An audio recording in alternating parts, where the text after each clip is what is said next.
আসসালামু আলাইকুম রহমতুল্লাহি ওবরকাতুহু। সম্মানিত দর্শক, ইরান যুদ্ধ নিয়ে অদ্ভুত সব ঘটনা ঘটে চলছে। প্রতিদিন যুদ্ধক্ষেত্রে যেভাবে অদ্ভুত ঘটনা ঘটছে, যুদ্ধের বাইরে আরব দেশসমূহ, আরব দেশের যে প্রতিবেশী রয়েছে, উত্তর আফ্রিকা যেমন মিশর, লিবিয়া, তার সঙ্গে সঙ্গে ইথিওপিয়া, উগান্ডা, এ সকল অঞ্চলে পুরো রাজনীতির কোর্স এখানে উল্টে গেছে। ইরানের সীমান্তবর্তী যে সকল দেশ রয়েছে, তুরস্কর পর এদিকে রাশিয়া, তারপরে আফগানিস্তান, এই পুরো যে ইরানের যে চারিদিকে যে প্রতিবেশী, তার সঙ্গে সঙ্গে আরব দেশে যে সকল হরমুজ প্রণালীর চারিদিকে যে দেশগুলো রয়েছে, Qatar, Bahrain, Saudi Arabia, Saudi Arabia সরাসরি নেই, পরে আর কি, তো দুবাই, মানে এখানে রীতিমতো পুরো রাজনীতির যে খেলা জমে উঠেছে, এই খেলা দ্বিতীয় বিশ্বযুদ্ধের আগেও এতটা নির্মম নিষ্ঠুর হয়নি। এই যুদ্ধে সরাসরি ইসরায়েল এবং আমেরিকা জড়িত। আর ইরানের সঙ্গে দৃশ্যত কেউ নেই, কিন্তু এখানে তুরস্ক লজিস্টিক সাপোর্ট দিচ্ছে। ইরানের সাথে চীন এবং রাশিয়া পরিপূর্ণভাবে তারা তাদের সমস্ত প্রযুক্তি দিয়ে, টাকা দিয়ে, অর্থ দিয়ে ইরানকে সর্বোচ্চ সহযোগিতা করে যাচ্ছে। যুদ্ধের ময়দানে ইরান একের পর এক আশ্চর্য ঘটনা ঘটিয়ে চলেছে এবং এখন পর্যন্ত ইরান তাদের মধ্যম রেঞ্জের যে সকল অস্ত্র-শস্ত্র রয়েছে, এগুলো ব্যবহার করছে এবং ব্যবহার করে আসলে সত্যিকার অর্থে ইসরায়েলের যে কী পরিমাণ ক্ষতি করেছে আমরা জানি না। ইসরায়েলের নিয়ন্ত্রিত মিডিয়ার কারণে তাদের যে অভ্যন্তরীণ যে সকল ক্ষয়ক্ষতি, ওখানকার রাজনীতির যে পরিস্থিতি, এটার যে একেবারে হুবহু অবস্থা, সেটা আমরা জানতে পারি না এবং এই কারণে যে যার মতো করে পছন্দ মতো ন্যারেটিভ তৈরি করে এই যুদ্ধকে আরও ভয়াবহ করে তুলেছে। অন্যদিকে ইরানের অভ্যন্তরেও কী পরিমাণ ক্ষয়ক্ষতি হয়েছে এবং ইরান এই মুহূর্তে আসলে কেমন আছে, এটাও আমরা কিন্তু জানি না। আমরা আমাদের আবেগ অনুযায়ী যারা পশ্চিমা ঘেঁষা, তারা আমেরিকা এবং ইসরায়েলের পক্ষে কথা বলছে এবং আমি এখনও দেখলাম যে ডোনাল্ড ট্রাম্প যে কথা বলছেন, হাজার হাজার মানুষ তাকে সমর্থন জানাচ্ছেন। আবার ইরানের পক্ষে হাজার হাজার মানুষ, লক্ষ লক্ষ মানুষ তারা সমর্থন জানাচ্ছে। কিন্তু যেটি সত্য, একেবারে ধ্রুব সত্য, সেটি হলো এই যুদ্ধের আগে ইরানের যে রাজনৈতিক পরিস্থিতি ছিল, বিভেদ ছিল এবং অনেকে রেজিমের বিরুদ্ধে বা রেজিম চেঞ্জের জন্য আমেরিকা এবং ইসরায়েলের সহযোগিতা পর্যন্ত নিয়েছিল, তারা সবাই এখন প্রো ইরানিয়ান হয়ে গেছে, দেশপ্রেমিক হয়ে গেছে। কোনো রাজনৈতিক বিভেদ নাই, যুদ্ধের এই ময়দানে পুরো জাতিকে ঐক্য করে ফেলছে। অন্যদিকে ইসরায়েলে রাজনৈতিক বিরোধ এখন তুঙ্গে এবং সামনে যে নির্বাচন, সেই নির্বাচনে নেতানিয়াহুর যে পতন, এটা অনিবার্য হয়ে পড়েছে। অন্যদিকে লক্ষ লক্ষ মানুষ ডোনাল্ড ট্রাম্পের বিরুদ্ধে রাস্তায় নেমে এসেছে আমেরিকাতে। তাদের বক্তব্য হলো, আমরা কোনো সম্রাট চাই না, তৃতীয় সম্রাট চাই না। তৃতীয় সম্রাট মানে তৃতীয় বিশ্বযুদ্ধ যে শুরু করেছে, এরকম তৃতীয় কোনো সম্রাট আমরা চাই না। আমেরিকা উত্তাল এবং আমেরিকার সেই উত্তালের কারণে ডোনাল্ড ট্রাম্প এবং তার যারা সহযোগী, তাদের মধ্যে অন্তর্দ্বন্দ্ব শুরু হয়েছে। প্রথম ৪-৫ জন পররাষ্ট্রমন্ত্রী, তাদের প্রতিরক্ষামন্ত্রী এবং ভাইস প্রেসিডেন্ট এবং ডোনাল্ড ট্রাম্প, এদের মধ্যে এখন আর সেই আগের মতো ঐক্য নাই।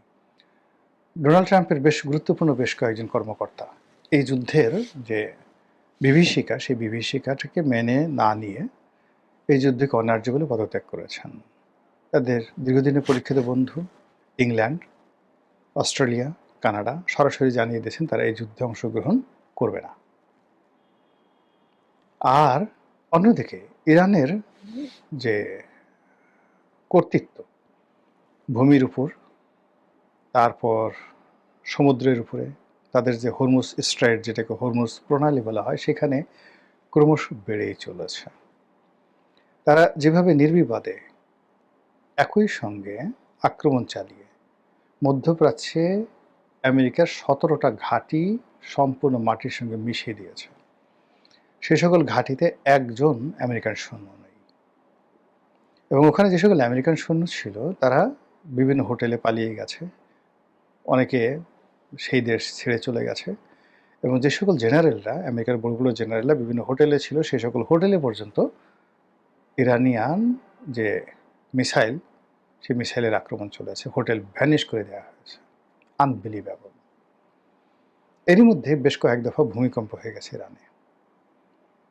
সবাই বলার চেষ্টা করছে ইরান পরমাণু বোমার মালিক হয়ে গেছে, পরমাণু বোমা আবিষ্কার করে ফেলেছে। আর আরেকটি কারণ হলো যে হঠাৎ করে এখানে পাকিস্তানের সঙ্গে আমেরিকার সম্পর্ক একটা দাকুমড়ার মতো পর্যায়ে চলে গেছে। ধারণা করা হয় যে সবাই, মানে আমেরিকান যারা কর্তৃপক্ষ, তারা পাকিস্তানকে বিশ্বাস করছে না। তারা বলছে যে আমরা পাকিস্তান আক্রমণ করে পাকিস্তান থেকে ওদের যে পরমাণু যে বোমা আছে, প্লাস ওদের যে পরমাণু বোমা তৈরি করা যে ইউরেনিয়াম আছে, টোটাল জিনিসটা তারা নিয়ে নেবে। পাকিস্তানে বলছে এই ধরনের কোনো কর্ম হলে তারা দিল্লি গুড়িয়ে দেবে, শেষ করে দেবে। এটা কারণটা কি? কারণটা হলো সবাই জানে যে পাকিস্তানের যে আব্দুল কাদির, যে এই পরমাণু গবেষণার যিনি প্রধান ছিলেন, তিনি গোপনে এই প্রযুক্তি উত্তর কোরিয়াকে তিনি বিক্রি করে দিয়েছিলেন। ফলে এই পাকিস্তান এই সময়টাতে হয়তো তাদের সেই প্রযুক্তি ইরানকে দিয়ে দিয়েছে, অথবা পাকিস্তান এই প্রযুক্তির সাথে যারা জড়িত ছিল তাদের একটা বিরাট অংশ সব পক্ষ ত্যাগ করে তারা ইরানে চলে গেছে। এই জন্য পাকিস্তানের হাতে পরমাণু এই বোমা এবং ইউরেনিয়াম নিরাপদ না, এই জন্য আমেরিকা তাদের কাছে নিয়ে যেতে যাচ্ছে। এবং এই সন্দেহ থেকে সবাই বলা বলি করছে যে ইরান পারমাণবিক বোমা তৈরি করে ফেলেছে এবং ইতিমধ্যে তারা সেটা পরীক্ষা করে ফেলেছে।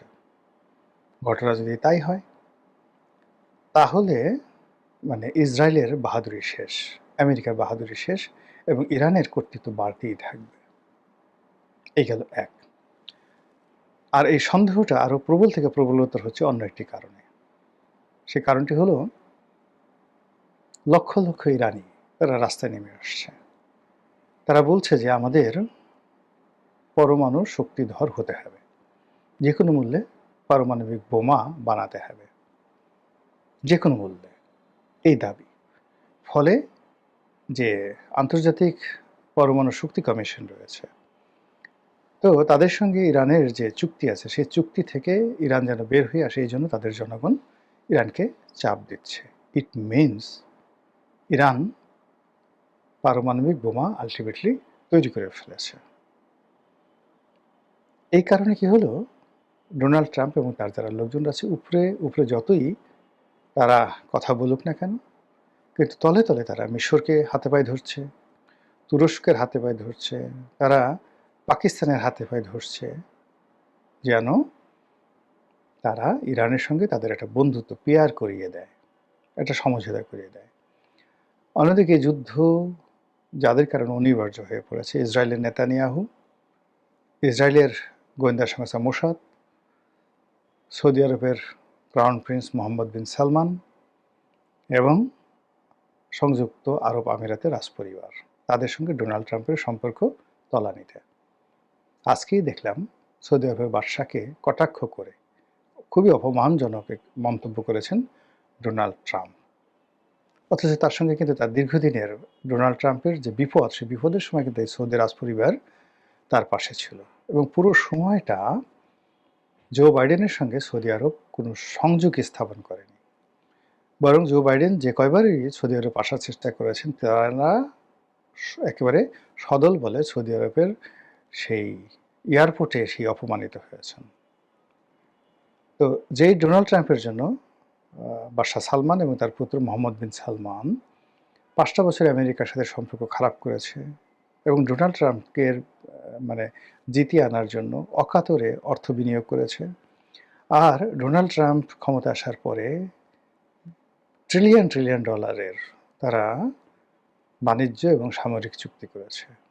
এই যুদ্ধ ঈমান নষ্ট করে দিয়েছে ডোনাল্ড ট্রাম্পের। এখন সে তার বিশ্বস্ত পরীক্ষিত বন্ধুদেরকে অপমান করছে যে এরা আমার পা ধরতেছে, এরা মাথা নোয়াইতেছে ইত্যাদি বাজে বাজে কথাবার্তা।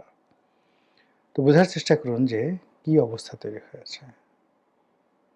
ইরান যুদ্ধের কি পরিণত হবে এখন আমি বলছি আমি জানি না।